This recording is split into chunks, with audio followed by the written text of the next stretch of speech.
I watched a man like receive Jesus, and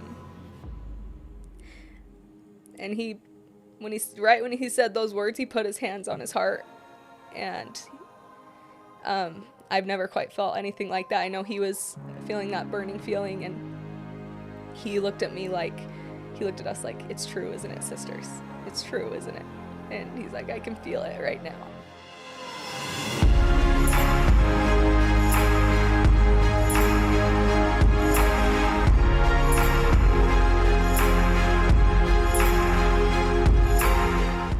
Hey everyone, I'm so excited about today's video. I have with me Lauren. Welcome. Thank you. Lauren I'm so happy to be here. is amazing, and you'll see that here in a second as she talks about her experience serving in Lisbon, Portugal. She'll talk about the things she went through, what helped her become a better missionary, and the life lessons she learned that have set her up for the rest of her life. But yeah, Lauren, let's just dive right into the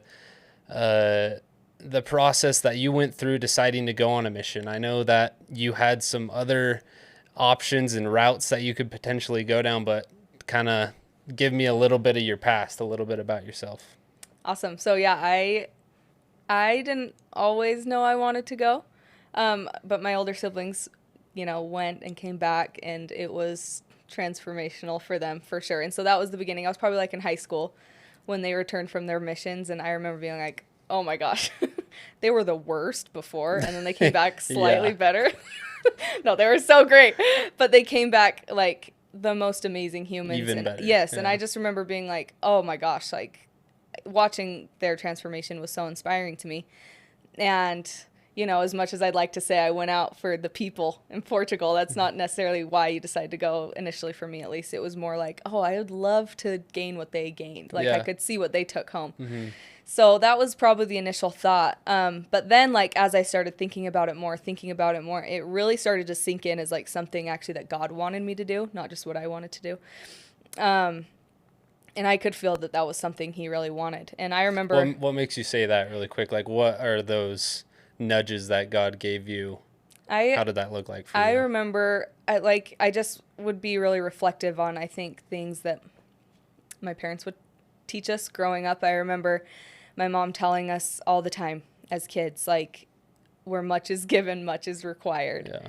And I felt so blessed growing up in the family that I did, growing up in Utah, growing up in the church. And I know it's not like this for everyone, but I really feel like I hit the jackpot with my parents, and it was such a beautiful upbringing. And I always obviously had my challenges, but they weren't perfect. No household is perfect, but it was really beautiful. Mm. And as people who like really not only like lived the gospel, but like found the joy in the gospel. Yeah, absolutely. Like they weren't just doing it because it was the right thing to do. They like loved it, and they genuinely, like, it made them happy, and so it was just a good way to grow up, because there was no hypocrisy, like, oh, we're just doing this for show.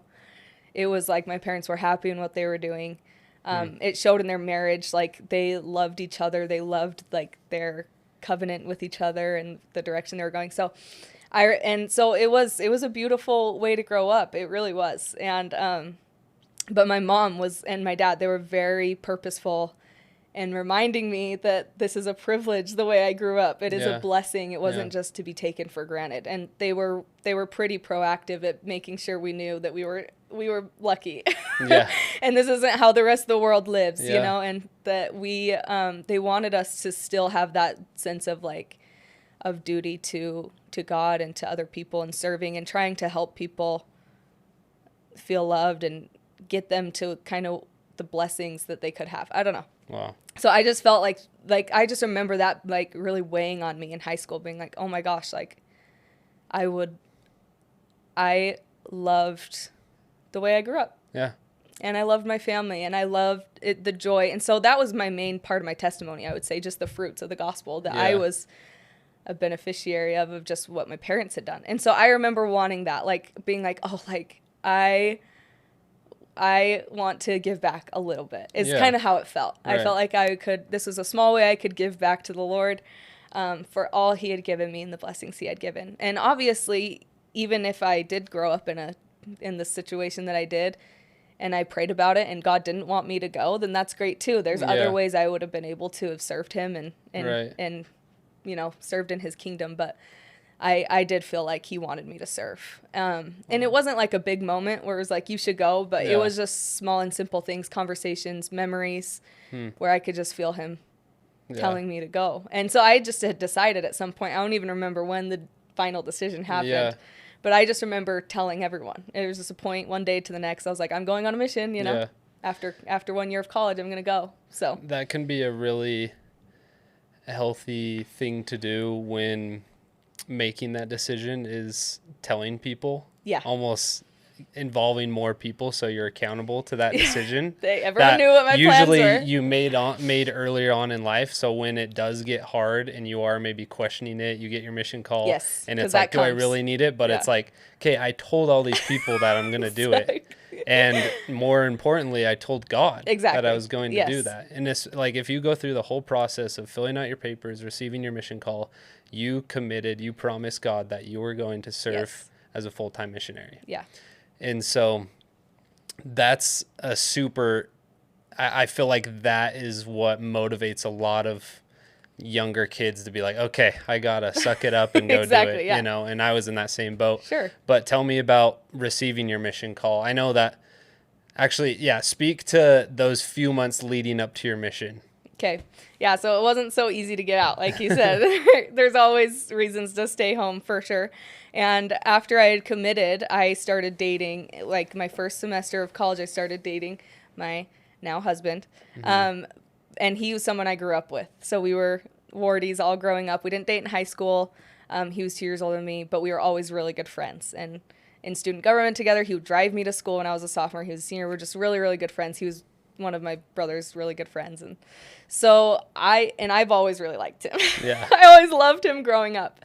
And so when he got home from his mission and I'm starting college, we started dating out of nowhere. And it was like a dream come true for me. I was like stoked. Like this was like the little girl always dreamed of dating him, Bridger. And so when it finally started happening, I'm like, wait, this can't be happening. Now I'm supposed to go on a mission, and I've already committed to going on a mission. And so that started to become like, it was a dream come true. But then there was this other dream that I wanted to come true, and they felt like it was conflicting. But we started dating anyways, and I told him from the very beginning that I was planning on going. And anyways, there's a lot to go into this story. But towards the end, it was a really hard decision. And I remember people would tell me, like, as it got closer, I got my call, and I got my call to Lisbon in the middle of our relationship. Okay. So I opened my call to Lisbon, Portugal. So excited. The one place I did not want to go was Europe, and that's of course there you go. Where I went. That's of course where I get called to. That's how the Lord operates. Because my biggest fear is rejection. Yeah. And apparently you get rejected the most over there. Apparently. Not for me. It was I changed the whole place. But no, so I got called to Europe, to Lisbon. I was actually really excited about it. And it was amazing. But it was hard to feel totally joyful when I had this other situation going on. Mm-hmm. And people would, like, they see me get my call, like, okay, she's still going through with this, but I also see that she's dating Bridger, who everyone was like, what are you doing? Are you crazy? Yeah, why would you pass this like, up? The amount of people are like, you're going to go on a mission, you're dating Bridger? Like, they all know him, too. We all grew up together. So these are all the people we all grew up with, right? And they know how great he is. And I was like, okay, I'm great, too. Like, he should be scared. Yeah, come on. What's he risking? Like, everyone's worried about me for my sake. No, it just felt like everyone was like, what are you thinking? Like, you're crazy for, like, even considering leaving him. He's going to be gone. Mm-hmm. Like, he's going to be gone when you get back. That's how it works around here. I was like, okay. So that was really difficult. And I had to wrestle with that a lot. And I remember I considered not going for sure. Yeah. Seriously. And thinking about that and wrestling with that and having a lot of conversations with my mom about it. And one thing she did say to me was like, and this is just in my experience, this is not for everyone, but just we kind of sometimes get in this culture of like making a decision out of fear. Mm-hmm. Like, I'm scared he might be gone, therefore I should make a decision to stay and just get married. Yeah, whatever's comfortable. And my mom and me were talking about it one day, and we kind of came to the conclusion, like, well, if he can find someone he likes more than me in only 18 months, yeah, like, then he should be with that person if he can find someone. Right. It's yeah. like, if he can find someone he likes better than me, yeah, then I'm glad I didn't marry him, yeah. you know? And so in my experience, that's kind of what happened. And I remember saying that to him, like, you know what, like, and he was the same way. He's like, well, if you're going to, I totally support you going. He's very supportive. Yeah. But if you're going to go, I'm going to date while you're gone. And I was like, you know what, that's probably good. Like, I don't think the Lord helped it make sense to me. Like, rationally, yes, you should go try to find someone you like better than me. I dare you. Yeah. No, go do it. Seriously. And I remember, like, now that we're married, and, you know, through all of pregnancy and having 2 babies now that I've had, like, I've been so grateful all the times I felt insecure about me and myself. And I'm so grateful to have that in our marriage. Yeah. Like, that he went and he dated while I was gone. Yeah. And he ultimately decided to choose me after all of that. Yeah. And that has been such a blessing in our marriage, like, huge blessing, when I felt so insecure through all of that. And I know that he loves me the most, and he tried to find someone better, and there wasn't anyone better for him. So, well, and it's so foundational in your marriage. Yes. And the blessings that come from serving a mission, they're different for everyone. And I'm not saying, to those of you watching, there's returned missionaries who don't have the same experience, but it is such a blessing. I had a similar experience with your sister, you know, and we constantly look at things that are happening in our lives now and reflect, like, that's a direct blessing from that sacrifice of going on a mission, or the lesson that you learn from going on a mission. I mean, usually I try to quote preach my gospel or the scriptures, but we recently just watched The Best 2 Years. And that should be canonized. Honestly, it probably should. Maybe I'll throw the clip in there. And it's funny because it's kind of a funny quote, but Elder Calhoun, you remember Elder Calhoun? Yeah, obviously. He's talking about, I'm trying to remember, what's the district leader's name? Elder, no, not Rogers. Anyway, Anderson. The district leader gets Dear John, you know? Yeah. And he says in his twangy Elder Calhoun voice, like, remember, if your girlfriend won't wait for you, your wife will. You know? And I just was like, amazing. Let's go, Elder Calhoun, with some wisdom out of nowhere. But anyway, so that's kind of the idea, though, is, in whether it's a wife or a husband or a career or education, there are reasons and blessings waiting for you at the other side of serving a mission. Yes. And for you, it was marriage. For another person, it might be a career. For another person, it might be a sports scholarship. Mm-hmm. I've talked to a couple kids who have had awesome opportunities with sports and going and playing high-level sports, but they decided to go on a mission, and now they're back playing the sport, maybe even better than they were, you know? And so God blesses us in mortal, physical ways that with things that he knows are important to us. Absolutely. I think often Satan would want us to believe that we have to choose between 2 dreams. Yeah. You know, and was the fear. I was like, I felt like I was choosing between a mission, which is something I'd really wanted to do, and something like, and a person that I really always wanted to be with. And so I felt like I was choosing between 2 dreams. And I remember praying about it, and the Lord did, like, I finally felt in my heart, like, the words, like, you can have both. Wow. You don't have to choose between one or the other. And so I took that with me. I didn't tell anyone about that. I took that with me, and it gave me confidence. But my advice and my invitation would be to any sisters out there. Because, you know, there can be the idea of, like, oh, well, we should, you know, prioritize marriage, and that's true. Yeah. But just don't make a decision out of fear. Like, do what the Lord wants you to do. Absolutely. You know? So don't make that decision just because you're scared of what could happen. And it worked, and it worked out for me that way. So that was just my experience. But yeah, I want to encourage people to If your significant other can find someone else while you're gone, then they should be with that person. Yeah. So No, it's true, and it's a hard sacrifice to make. I want to ask you really quick though, because receiving spiritual direction from God is sometimes a skill that, if you're anything like me, I didn't really develop that until I was on my mission. Right. And juggling these two dreams that you did, how did you receive that spiritual direction from God to make the clear decision, okay, I'm going to go serve a mission. This is what I need to do. Yeah. I would say it was just at the tail end of months of crying and praying about it, of a lot of stress. Yeah. After months of stressing about it, it Wow. finally settled in my heart. I don't remember exactly how, but I do remember those words of you can have both. Yeah. So I'm sure it just came to me at some point. But receiving personal revelation was actually a big reason I wanted to go on a mission, because I felt really insecure about that before. And Bridger, on the other hand, and my siblings, people who had come home from missions, were so secure in that. Yeah. And I felt so insecure. Yeah. And so that was something that I really was hoping to get out of it. And so that really did push me, because Yeah. I wanted to go into my marriage with Bridger feeling like I also could receive my own personal revelation, you know, and I wouldn't have to rely just so much on his spiritualness, I guess you could say. So I love that. That's so good. So take me to Portugal. Take me to the first few months of your mission. Anything you feel has value worth sharing. Yeah, it was so great. It was so horrible and so great. But Portugal is the coolest place.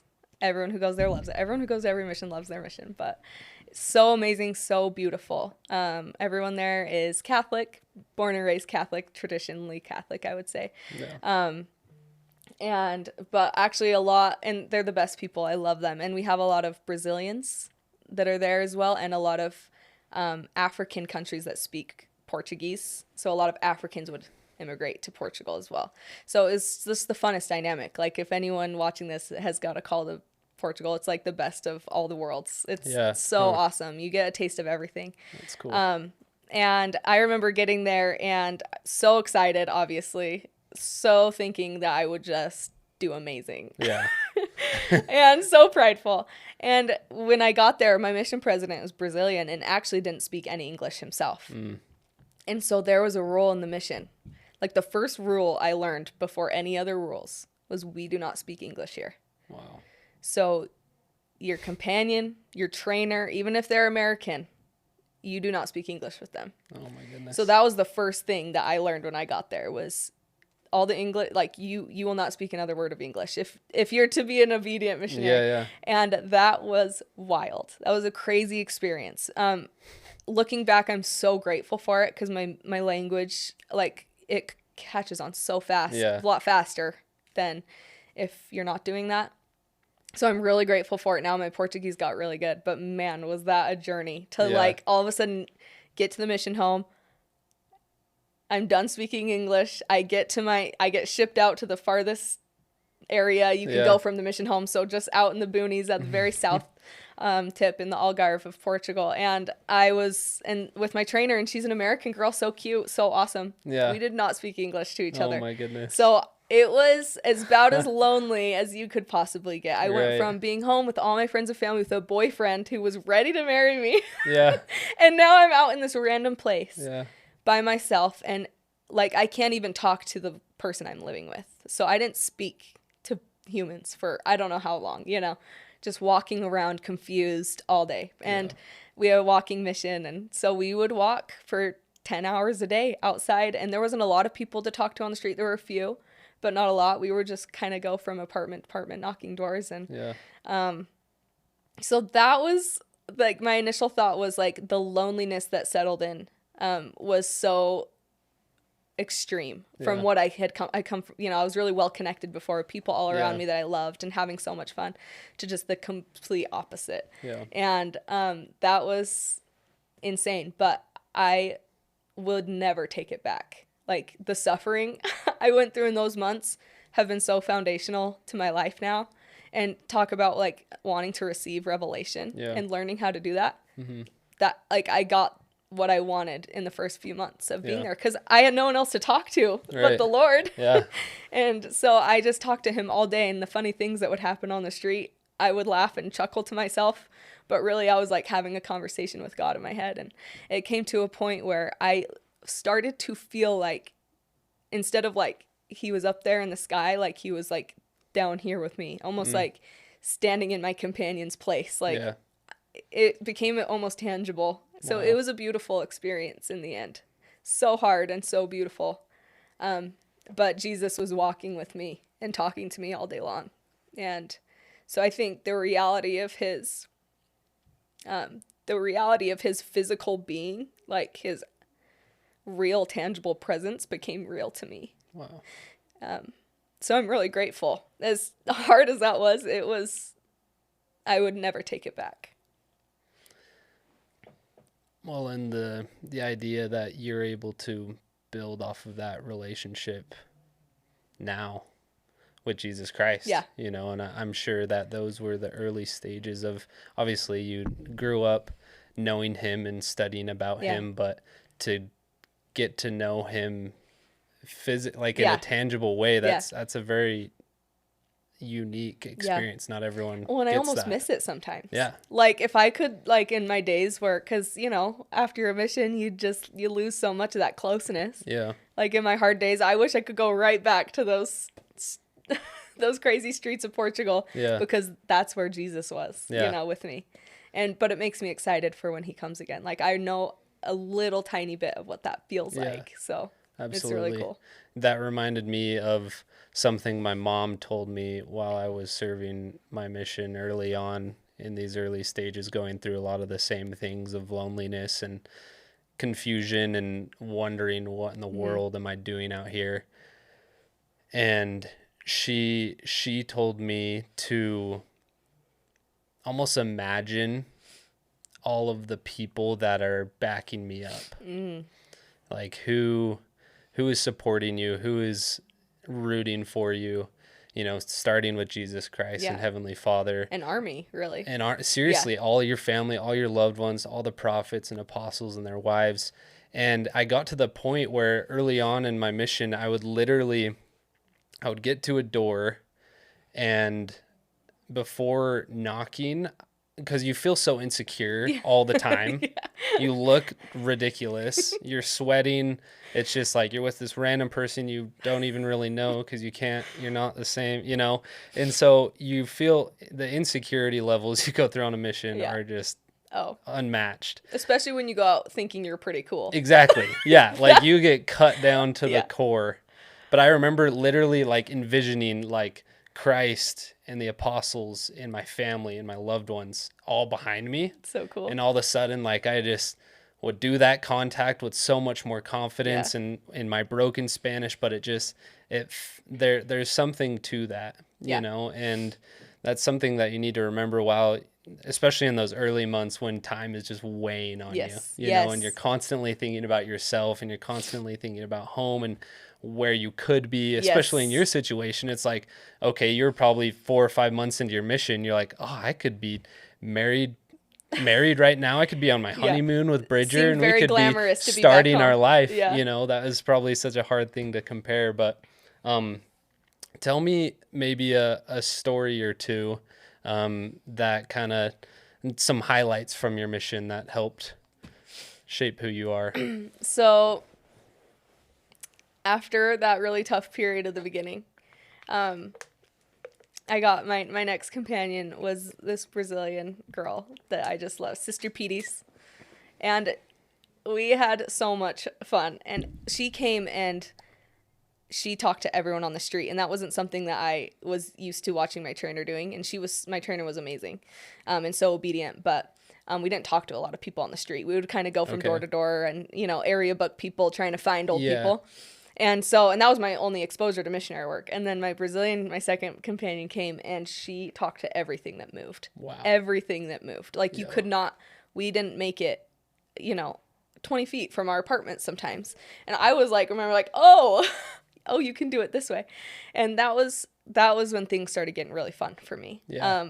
and I realized like what we could do. And I remember getting excited at that point. And with her, and my Portuguese got so much better because she's a native Portuguese speaker. Cool. And so things started to get a lot more fun. It obviously was really hard. And there were a few times when I had to course correct because I was starting to take things a little too seriously, you know? Right. And you start to beat yourself up on every little thing, and Satan tries to creep in. And yeah. I remember my brother came, emailed me and was like, Lauren, I can tell you're not being yourself. Like you're taking things a little bit too seriously. Like, what did he say? The phrase was, just make sure you're obediently enjoying every day. And you should be enjoying yourself, you know, and having fun as much as you can. Yeah. And so I remember taking that to heart, and that got me through to my next area. And I would say the first thing that really hit, well, real quick, did you have something you wanted to share with that? No, I mean, I don't want to cut you off if No, if you're rolling. Go ahead. There's there's a section in Preach My Gospel called Talk with Everyone. Yes. And maybe you have thoughts about that, but I just want to read it really quick. This is chapter 9 under Find People. This chapter is super legit. It gives you a lot of practical ideas and ways to connect with people, to meet people, to start teaching people. But it says, develop a deep desire to bring souls to Christ. When you feel the desire, your love and concern will be reflected in your efforts to find. Your love will also be reflected in your conversations. Talk with as many people as you can each day. Talk with them wherever you go. Where appropriate, go from home to home. The Lord instructed some of the early elders of the church, open your mouth to declare my gospel. And then he promised that their mouths would be filled with what to teach. And so, I mean, I just wanted to kind of insert that really quick because it's true. It's crazy. Especially when you have a companion who shows you the potential of how many people you can just talk to. I had no idea it could be done. It's insane. Yeah. And you go from being, oh man, nobody cares we can't talk to anyone. Nobody cares to like, holy cow, there's way too many people to talk to. Sure, you can find people to talk to. And it just floods. Yeah. But anyway, I just wanted to plug that. In my first area, like I didn't talk to anyone. Like we hardly had conversations with people. Wow. And so to go from that to like talking to everyone, it was amazing. And actually, I'm so grateful for her because that led me into my next area to where I could finally, I'm speaking now the language, and now I'm like not leading an area. I'm a senior companion. And so I felt like I had more responsibility. And so now I'm like being the one to initiate the conversations with people, when before I was just watching her do it. And so into my next area, and I remember the first time like, walking down the street, and there are two teenagers, I would say maybe like 14-year-olds sitting there. And I walked past them, and this is one of the only times where the Spirit was like, turn around and go back. And that, I don't even think that happened any other time besides that time on my mission. And I remember going back, and you never know when you talk to everyone, you never know why or who you're going to actually end up teaching. Cause I talked to those two, and they invited me into their house. And it wasn't them two who cared. It was their cousin that was in the house who cared. Oh, wow. And we taught her the plan of salvation. And the other two were on their phones, could not care less what we were talking about. And then that girl and their cousin, her name was Nuria. And I've never seen anyone lock in on what I was saying so much in my life. Like she was probably the person that was the most concerned with every little word that was coming out of my mouth. And, She was a 15-year-old girl, and the most beautiful soul I'd ever met in my life. And I remember, and she was just flying by with everything. She just ate it up, loved it. And she had had such a hard life, and she just ate the whole thing up. And I remember we invited her to a baptism, to witness a baptism of someone else. Oh, nice. I was getting baptized, and she came in. It was like, I don't know why there were so many people at this baptism. There were so many people that we couldn't get into the room to see it. So we were just kind of standing out in the hall. With her. Okay. And she really wanted to be there to like see what it was like. But we couldn't see it. So I felt really bad for her. But the baptism happens, and the guy gets baptized, and he goes in the water, comes out of the water. And the noise, just the sound of him getting baptized made her whole body, like, she was like, I have to do that. She didn't even see it. She No goes, just way. the sound of the water. I know that's something I have to do. She felt the Spirit so strong. Oh my goodness. And so that little girl was, I'll just never forget her. Yeah. I don't even think she's active at this point. Yeah. But I've never seen a conversion like that, and I know it's in her heart still, and I know she'll come back to it. Yeah. I don't know when, but I know she'll come back to it. And so that was probably my first really beautiful experience of really connecting to someone on a deeper level. You know, those people that all of them are great that you end up helping to get baptized, but there's those few that just really sink deep into your soul, and she was one of those for me. Dang. So she's the best. Well, and the relief that the gospel can provide for people can be so visually clear. There's evidence of it, seeing what it does to their life. Like, you think about how the Spirit influences your life. Life is hard and it's tough. Oh, and it weighed her down. And so to see someone go from that contrast of, it sounds like she's had a maybe difficult life, to just have some sort of hope and optimism for the next life and her future and her relationship with God. Oh yeah, the light within her eyes, the excitement for life she had all of a sudden. It's so crazy, and that's what you have to offer as a missionary. And she has that to fall back on for the rest of her life, no matter what she goes through. I know she will come back to that light, and so it's just that was like the first really beautiful experience I had. Another thing that I thought of with Preach My Gospel, that really sunk for me, that really stuck deep in my heart, was in Portugal. So many people are Catholic, like I said. But I would say they're actually really struggling with I would just say lack of knowledge of God at all. I would say more, I don't know if they would ever say that they're atheists, but they don't really, there's just godlessness, I would say. And just struggling with, especially the younger generation, right? Of sticking to God or believing in him at all. And a lot of these people I'd run into on the streets when I would tell them, we're missionaries for Jesus Christ, we want to talk about God and all this stuff. And they would be like, I don't believe in God. And most of the time it was because how could God allow so much suffering? How could God allow all the horrible things that are happening? If there was really a God, he wouldn't let that happen. And I really wrestled with that for a while, because on your mission, you come from the Utah bubble, you go out on your mission, and you see real suffering. You realize that everything you've gone through is so dumb and compared to what other people go through. Exactly. You see real horrible things, and that you didn't realize, and now these people, you love these people, and they're going through the worst things that people can go through. And so I wrestled with that, and in Preach My Gospel, this hit so hard in the plan of salvation, in the atonement chapter of the chapter within the chapter, the atonement section in the plan of salvation. Okay. It's this very last phrase. It says, as we rely on the atonement of Jesus Christ, he can help us endure our trials, sicknesses, and pain. And then this line right here, all that is unfair about life can be made right through the atonement of Jesus Christ. And it was like I was learning that for the first time. Obviously I knew that, right? Yeah.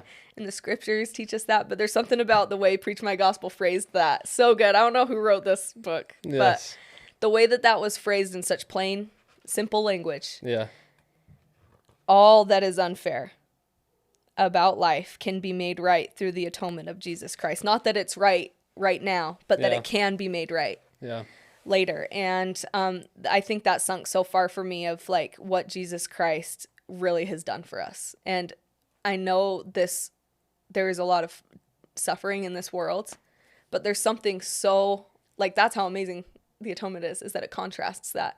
And no matter what we go through in this life, one day we will be once we understand the depth of what Jesus Christ did for us, it will all be okay for some reason. I don't know how that'll work exactly, because I can't picture that exactly. I don't think anyone can. But the truthfulness of that hit my heart of okay, now I can trust in that. I can trust in that no matter what I go through, at the end of my life or in the next life, I will see why, and it will make sense. Yeah. And I will say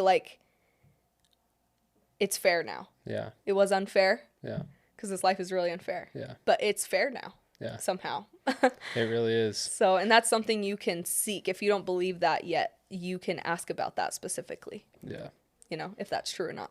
Yeah, absolutely. That is so well said. There's so many takeaways from that. What I think of is what I learned so much about the atonement and what it actually means and what it can do for us in our lives. And I think I had understood and experienced the redemptive side of the atonement Yeah. before my mission. But something that my mission president would always focus on teaching is the enabling power of the atonement, like the living function of the atonement and what it can do for you and the people that you are teaching Right now. Yeah. and answering those questions. And you know, in chapter 5 of the Book of Mormon, it talks about addressing questions of the soul. If you're watching this, go study these few chapters. It answers those super hard questions. You know, why is life so hard sometimes? How can I find strength during hard times? You know, why do bad things happen to good people? And it points you to the Book of Mormon.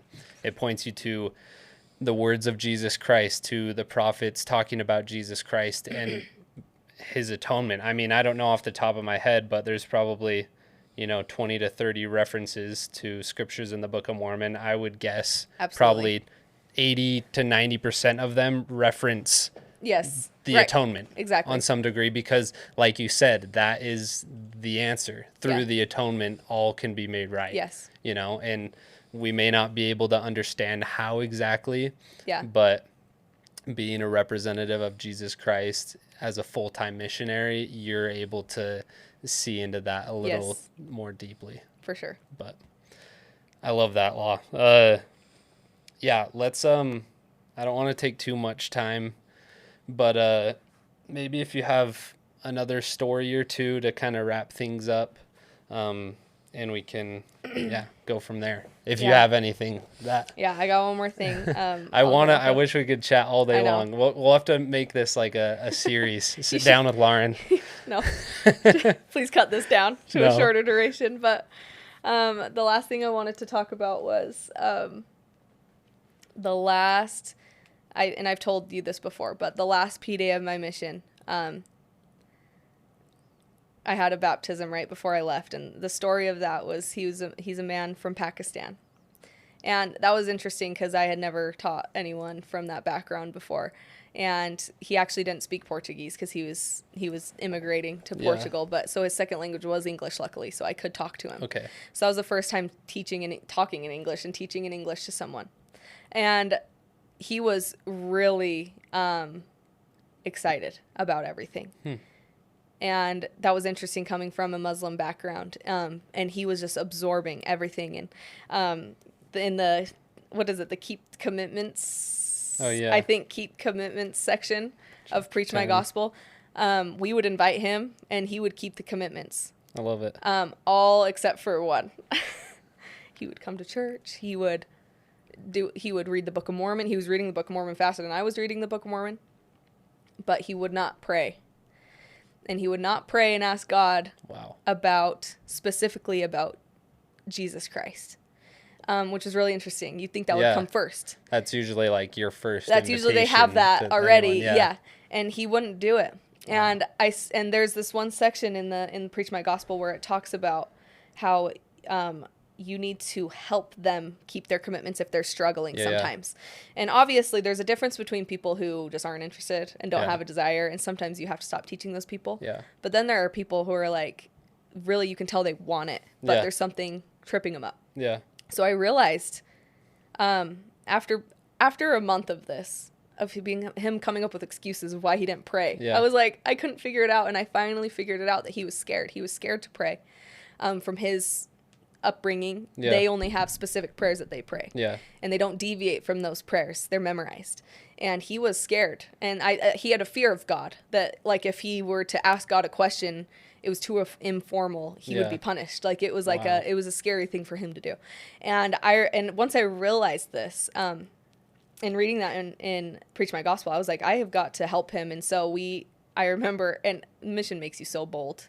and more courageous than you have ever been. You would not Seriously. believe the things you tell people. Oh, or absolutely. invite them to do, and the promises you like, or the things you promise them, the Yeah. blessings you promise them. You're like, did that just come out of my mouth? But you get to that point, especially at the Yeah. end, you're just no You're just fear, cruising. no fear. And so I remember being like, we are kneeling down and we are praying together right now about this. And I'm going to help you because I know you've never done it before, but I've prayed to Heavenly Father this way, and nothing bad has ever happened to me. I promise you're Yeah. going to be fine, you know? And it took him about 20 minutes to mentally be able to do that, Oh my because he was so goodness. scared. He was shaking.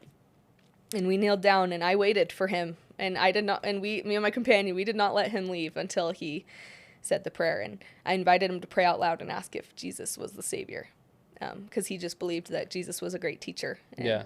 not the Son of God and not the Savior of the world. And so he needed to ask God if that was true or not. And he finally was able to mutter those words out of his mouth. And I don't know if I'll ever have an experience like this ever again, but I watched a man receive Jesus, and when he said those words, he put his hands on his heart, and I've never quite felt anything like that. I know he was feeling that burning feeling, and he looked at us like, it's true, isn't it, sisters? It's true, isn't it? And he's like, I can feel it right now. And to watch someone, it's one thing to watch them know that the Book of Mormon is true. It's a whole nother thing to watch someone know that Jesus is the Christ for the first time in their life. Wow. And so that was powerful for me. And I don't think and I get to take that now throughout the rest of my life. That experience is mine as well. And I'm so grateful for my mission, for giving me that experience. I get to take that with me everywhere I go. So, and if I didn't know before, I do now because of him. That's what's so cool, is he received it, but I received it. And the teacher and the learner receive at the same time. And so that was probably one of the most beautiful experiences I'll ever have. And he ended up getting baptized right as I was leaving. So it just felt like the perfect cherry on top. And so I'm just really grateful that the Lord gave me such a beautiful experience right at the end of my mission to be able to take that home to the rest of my life. So. And I'm sure you think about that. Oh yeah. Regularly. All the time. That's the common takeaway with these conversations is you go out to serve a mission, you go out to serve people, and we talked about sacrifice. You sacrifice so much, but what you get in return, it's not even comparable to what you put on the altar. Absolutely. And he multiplies what you give. He really does. And I love that you made the comparison of someone coming to know if the Book of Mormon is true and coming to know Jesus Christ is real and the Savior of the world, how different that might be. And not that it's not a cool thing to experience someone come to know the truthfulness of the Book of Mormon, but Jesus Christ is that's the core of everything. That's the core of the Church of Jesus Christ of Latter-day Saints. That's the core of the Bible, the core of the Book of Mormon. Everything we do builds off of him, what he taught, and it doesn't go anywhere without that. He needed that in order to progress. There's couldn't go no anywhere. other way. Yeah. And I was trying to find here. Oh, cool. I just didn't skim the page long enough. But in the baptismal interview questions, right, it lists off all the questions that it basically is just making sure you have a testimony of commandments and things and whatnot. And the first one is, do you believe that God is our eternal Father? Do you believe that Jesus Christ is the Son of God and the Savior and Redeemer of the world? And then it goes on to talk about all the Book of Mormon and Joseph Smith and tithing and the word of wisdom and all those things, but it all stems from that. Yeah. And that should be the reason why you join the church in this guy's situation, but that should also be the reason why you go to serve a mission. Yeah. It's because you love Jesus Christ, you love his mission, and you want to be a part of it. At the end of the day, God doesn't need us. Absolutely not. We are as the dust of the earth. He can do his own work. He can do his own Yes. work, but we have a chance. And if you're watching, you have a chance. If you're considering a mission, pray about it. Do what Lauren did. Wrestle with God and figure out if it's for you. But you have an opportunity to partake in something that is bigger than you, that is bigger than most things happening in the world. And Lauren, you're an embodiment of that. And I can testify you haven't shied away from continuing your missionary efforts since coming home, and you're an example to me. So man. Thank you. Thanks, Noah. You're the best. Is there any parting words before we wrap it up? I don't think so. I think before we get Bridger in here, Yeah, we're poor guy. filming the next episode with her husband, so we'll hear the other side of the story to see if you don't want to hear his anything's side of the true story. that she said. Yeah, I would just say if you are going to go, one of the best things I did before was go through the temple with some months before going on my mission. Okay. And I remember I recited those words, the words of the endowment and other things that I had learned while I was in the temple before. And that like got me through my really lonely parts of the beginning. I would go to sleep. Wow. I would go to sleep thinking about those words, and something about those words gave me a lot of power. But yeah, I would say that if you're going to go, that would be my one advice, to give you some time to spend time in the temple before you go. Yeah. And that was a powerful thing for me. But yeah, I would invite everyone to take it seriously, the question of to go or not, and don't make a decision out of fear. Make a decision based off of actually the opposite of faith and of what you think the Lord wants you to do, and don't let other people sway you from that. But It was the best thing I ever did. So, Lauren, thank you. Seriously, it's been so fun to talk with you and learn from you today. But yeah, thanks for taking the time. Thank you. Heck yeah. Well, that's been Lauren Pennington, serving in the Lisbon, Portugal mission. Thank you all for tuning in, and we will catch you on the next episode. Peace.